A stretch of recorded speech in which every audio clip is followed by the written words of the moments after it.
Good morning. Coffee. कुठे चाललंय? तुझ्या प्रत्येक प्रश्नाचं उत्तर मी द्यायलाच पाहिजे का? हो, द्यायला पाहिजे. घरी चाललोय आणि आता का ते विचारू नकोस, कारण त्याचं उत्तर माझ्याकडे नाहीये. सत्यजित, तुझा राग शांत झाला नसेल तर नको जाऊस, कारण तिथे फक्त तमाशा होईल. मी जिवंत असेपर्यंत माझा हा राग आता कधीच शांत होणार नाही.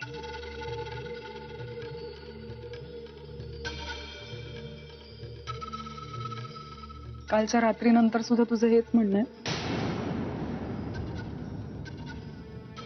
सत्यजित, मला फक्त एवढंच म्हणायचंय की प्लीज आता तरी डोळसपणे वाग.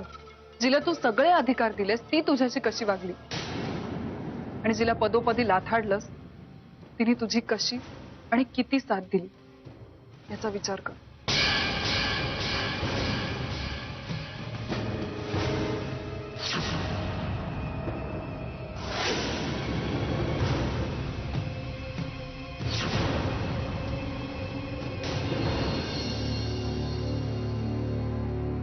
अरे विहंग, तू कधी आलास? मी आतमध्ये बसल्या बसल्या झोपले, माझा डोळाच लागला, मला कळलंच नाही तू कधी आलास ते. ठीक आहे, तू जाऊन झोप. ए नाही, मला सांग ना काय झालं तिकडे, आणि दी कशी आहे? वहिनी खूप छान आहे आणि बाळही छान. चला बरं झालं. ए आणि बाबा भेटले? बाबांची भेट झाली? हो झाली, भेट झाली. फक्त टेन्शनमुळे आमचं काही फार बोलणं नाही झालं. टेन्शन? काल काल रात्रीपासून सत्यजित गायब आहे. कुठे काय करतोय कोणालाच पत्ता नाही. त्याचा फोन सुद्धा स्विच ऑफ लागतोय. का वागतो असा हा? पण असं अचानक काय झालं? कोणाला काहीच माहित नाही, कारण काल रात्री घरी कोणी नव्हतं. एक सोन्या तेवढा वहिनींच्या सोबत होता. त्याला काही विचारावं आणि त्यांनी काही सांगावं या मनस्थितीत तो आता नाहीये. कालपासून त्याने सुद्धा रडून रडून गोंधळ घातलाय आणि आता तर गप्पच आहे, काही बोलतच नाहीये. घाबरला असेल रे बिचारा. ए बरं मला सांग ना, दीचं बाळ कसं आहे? पाहिलंच त्याला? खूप छान आहे मधुरा. मी 2 मुलींना पाहता क्षणी त्यांच्या प्रेमात पडलोय. एक तुझ्या आणि एक त्या बाळाच्या. तर सांगतो, ते बाळ एवढं गोड आहे ना की त्याला पाहता क्षणीच उचलून घ्यावं असं वाटतंय. माझी ना खरंच देवाकडे एक प्रार्थना आहे की दीचं आणि जिजूंचं सगळं सुरळीत हो. तू काही काळजी करू नकोस, होईल सगळं व्यवस्थित. ऐक देवा, मी एकट मोडलंय माझं काम करून. ऐक ना तू. नेत्रा, नेत्रा, कानावर विश्वास बसत नाही आत्या माझ्या. ये बघ डुचके, मी तुझ्याशी नीट बोलते, माझ्याशी पण नीट बोलायचं. आता कसं चारू आत्यांशी बोलत असल्यासारखं वाटत. बोला. ते म्हणजे अहो आत्या, पटापटा बोला.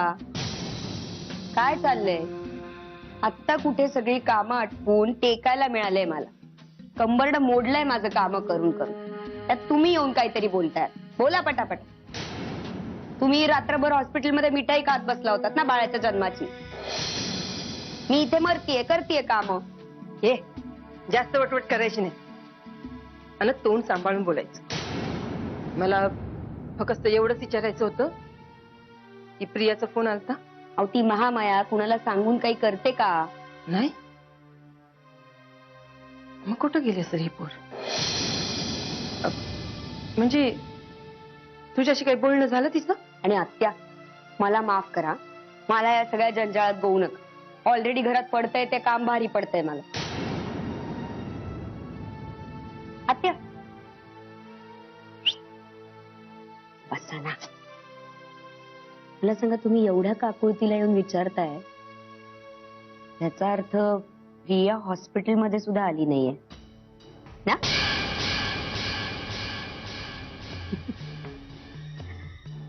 अच्छा अच्छा अच्छा, प्रिया पण हॉस्पिटलमध्ये नाहीये. आणि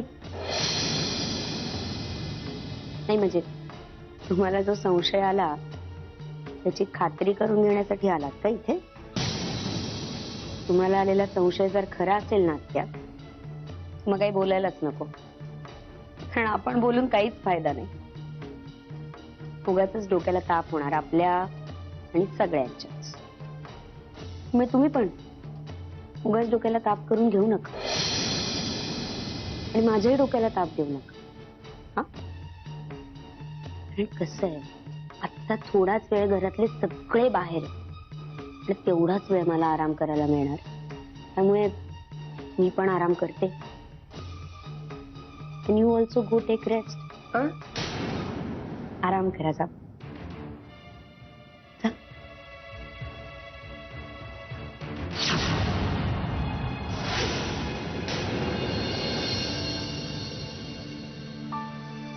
मिसेस मुधोळकर, कसं वाटतं तुम्हाला आता? बघा, तुम्हाला भेटायला कोण आलंय? हे आलेत का? नाही, मिस्टर मुधोळकर नाही आले. बाळ आलंय तुमचं.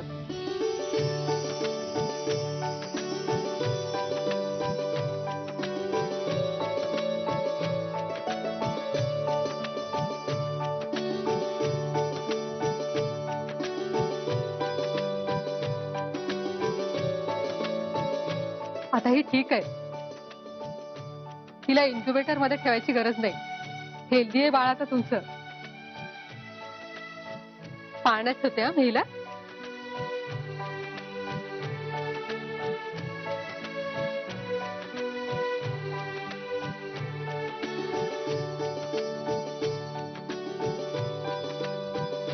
काळजी घ्या.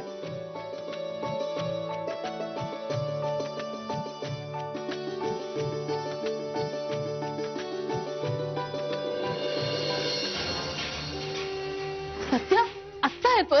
अरे कुठे होतात? फोन पण बंद होता तुझा. मी किती फोन करायचे? आई, आलोय ना मी. अरे पण आलोय म्हणजे माझा अरे सत्यजित राव, होता कोण मी रात्रभर? हा? आम्हाला वाटलं सगळ्यांच्या आधी तुम्हीच पोचाल म्हणून, पण तुमचा पत्ताच नाही. हो, मंजिरीची तब्येत तिकडे. आई, काय झालं? लक्ष्मी आलीये मुधोळकरांच्या घरात. मुलगी झालीये तुला सत्या.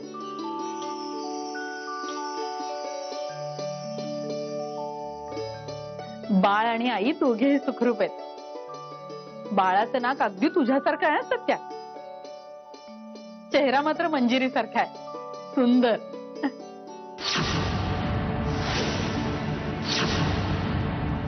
आणि अरे कुठे ते?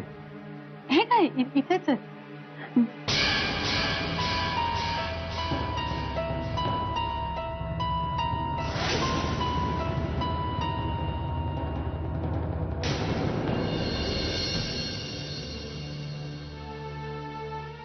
तुम्ही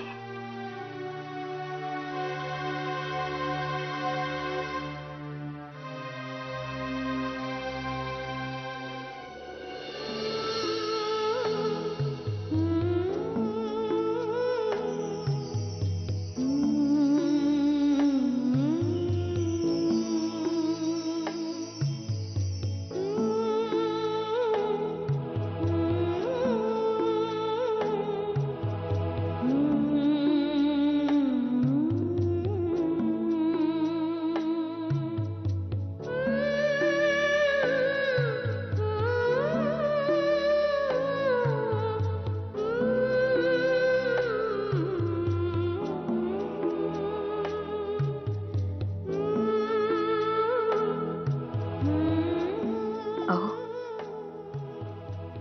तुम्ही म्हणायचं ना नेहमी तुमच्या मनासारखंच झालंय. मुलगी झाली आपल्याला. आतापर्यंत सगळं तुझ्या मनासारखं होत होतं. आता इथून पुढे माझ्या मनासारखंच होणार.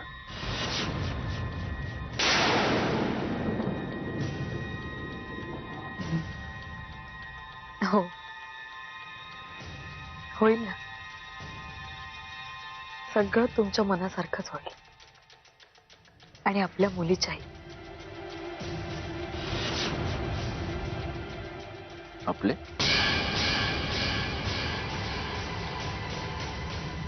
तुझं एक बरं आहे म्हणजे तू डोक्याला फारसा त्रास करून घेत नाहीस. तुला फारसे प्रश्न पडत नाहीत. पण माझं तसं नाही. तुला कधीच न पडणारे प्रश्न मला मात्र सतत त्रास देत राहतात.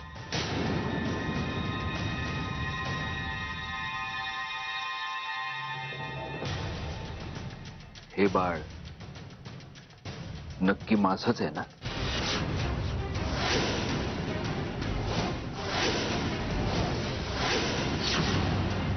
असा प्रश्न जर मी तुला विचारला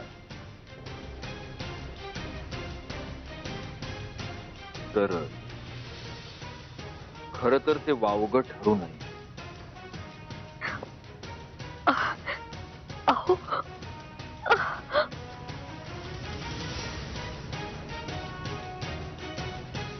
पण मी तुला असा प्रश्न विचारणार नाही,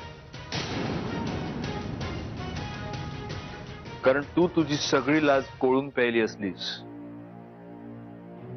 तरी माझी लाज अजून शाबूत आहे. आणि सगळ्यात महत्वाचं म्हणजे हिला उचलल्यानंतर माझ्या अंगावर आलेला शहारा, माझ्या डोळ्यात आलेलं पाणी हे सिद्ध करतं की ही माझीच मुलगी आहे. तुझ्यावर आता माझा 2 पैशांचाही विश्वास नाहीये मंजिरी, पण माझ्या अश्रूंवर माझा पूर्ण विश्वास आहे. Anyway, या एका बाबतीत तू माझ्याशी एकनिष्ठ राहिलीस त्याबद्दल थँक्यू.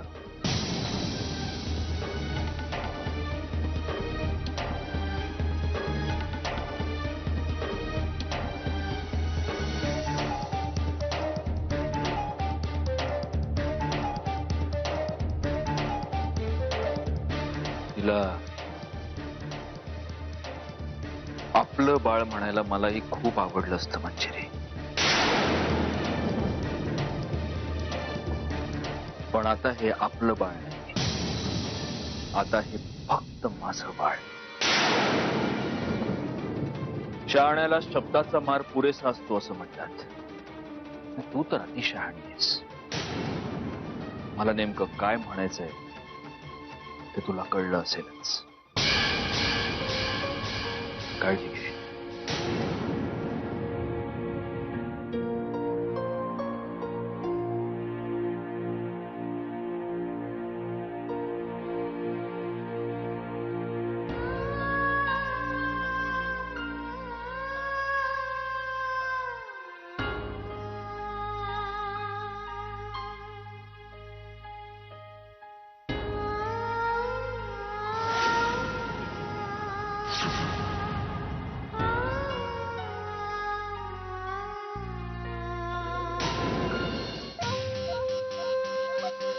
प्रिया, काल रातभर कुठे होतीस?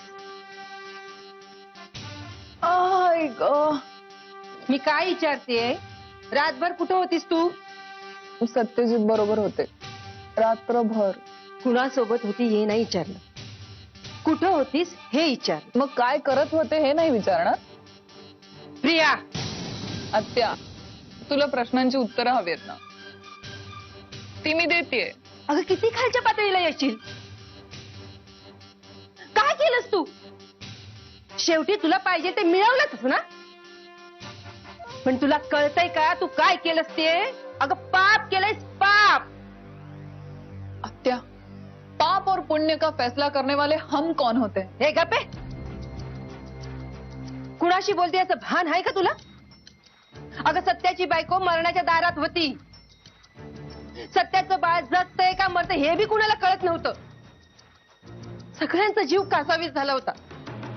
त्या वेळेला सत्या हॉस्पिटलमध्ये पाहिजे होता आणि तू त्याला स्वतःजवळ ठेवून घेतलं, तो बी तुझा घाणेरडा स्वार्थ साधण्यासाठी. अगं काय मिळवलंस तू?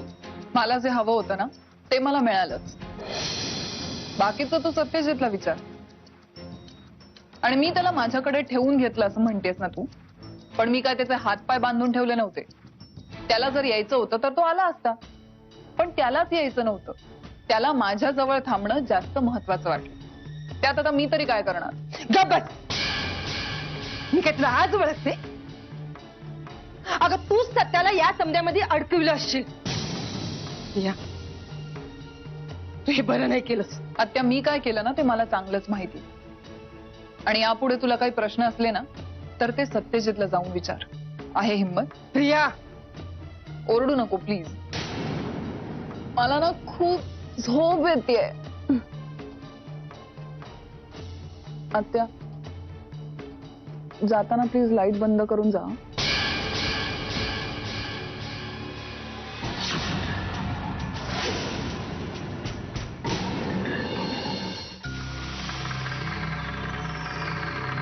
सत्यजितराव, माझ्या प्रश्नाचं उत्तर न देताच निघालात.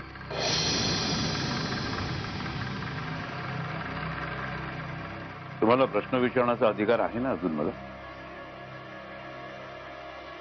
आहे ना. तुम्ही वयानं मोठे आहात माझ्यापेक्षा. मी तुम्हाला बाबा म्हणतो. मला कुठलाही प्रश्न विचारण्याचा अधिकार तुम्हाला आहे. मग त्याच हक्काने मी तुम्हाला विचारतो,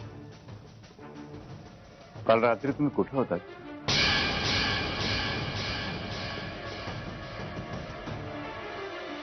मंजिरीची अवस्था खूप क्रिटिकल होती. जेव्हा तिला तुमच्या आधाराची गरज होती तेव्हा तुम्ही कुठे होतात? मी काय कोणाला आधार देणार बाबा? इथं मीच मुळासकट छाटला गेलाय. बघा, अनुभवाने मी खूप मोठा आहे तुमच्यापेक्षा, वयाने सुद्धा मोठा आहे. म्हणून एक सांगतो की वेदनाशी मनामध्ये दाबून ठेवायची नसते. त्याने पेच वाढतो. सोडवता येत नाही आणि दुर्लक्षही करता येत नाही. सांगा ना मला काय झालं?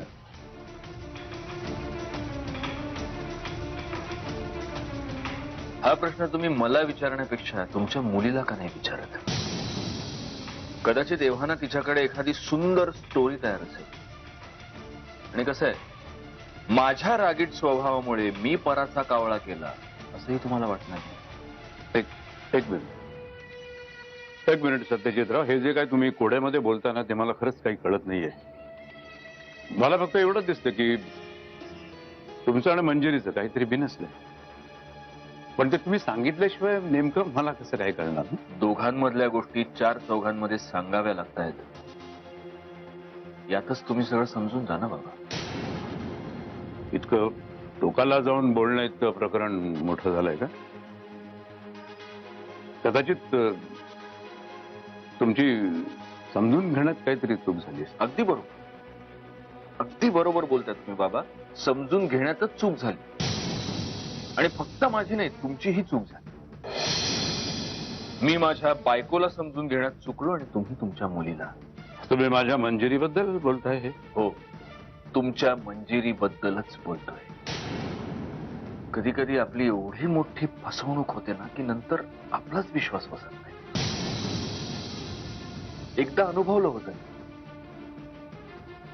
आता पुन्हा एकदा. एखादी व्यक्ती तिच्या चुकीसाठी आपली माफी मागते. आपल्याला असं वाटतं की त्या व्यक्तीला तिच्या चुकीची जाणीव झाली म्हणून आपण मोठ्या मनानं तिला माफ करतो, कारण आपलं त्या व्यक्तीवर जीवापाड प्रेम असतं. पण त्या व्यक्तीच्या मनात काय काळं बेरं शिजते ह्याचा आपल्याला कधीच अंदाज येत नाही. असं काय केलं मंजिरीने? विश्वासघात. दुसरं येतं काय हो तिला? माझ्या सगळ्या इच्छा, माझी सगळी स्वप्न, सगळ्याचा चुराडा केला तिला. किती आतुर होतो मी माझ्या बाळाच्या जन्मासाठी. तिला सगळ्यात आधी मला जवळ घ्यायचं होतं. पण एवढा साधा आनंदही तुमच्या मुलीनं मला नाही मिळू दिला. तिनं यावेळी जे केलं ना त्यासाठी तिला आयुष्यात कधीही माफी नाही. सत्यजितराव, तुम्हाला जे काही बोलायचं असेल ना ते स्पष्टपणे बोला. उगीच तुम्ही काही ताळतंत्र सोडून बोलायला लागलात ना तर ते मात्र मी कदापिही सहन करणार नाही. स्पष्ट बोलण्याची, समजून घेण्याची वेळ कधीच निघून गेली बाबा. आणि काय, हे हॉस्पिटल, मला इथे तमाशा नाही करायचा. शिवाय तुमची या सगळ्यामध्ये काहीच चूक नाही. तुमची चूक असली तर ती एवढीच आहे की मंजिरी नावाच्या एका पाताळ यंत्री मुलीला तुम्ही जन्म दिलात.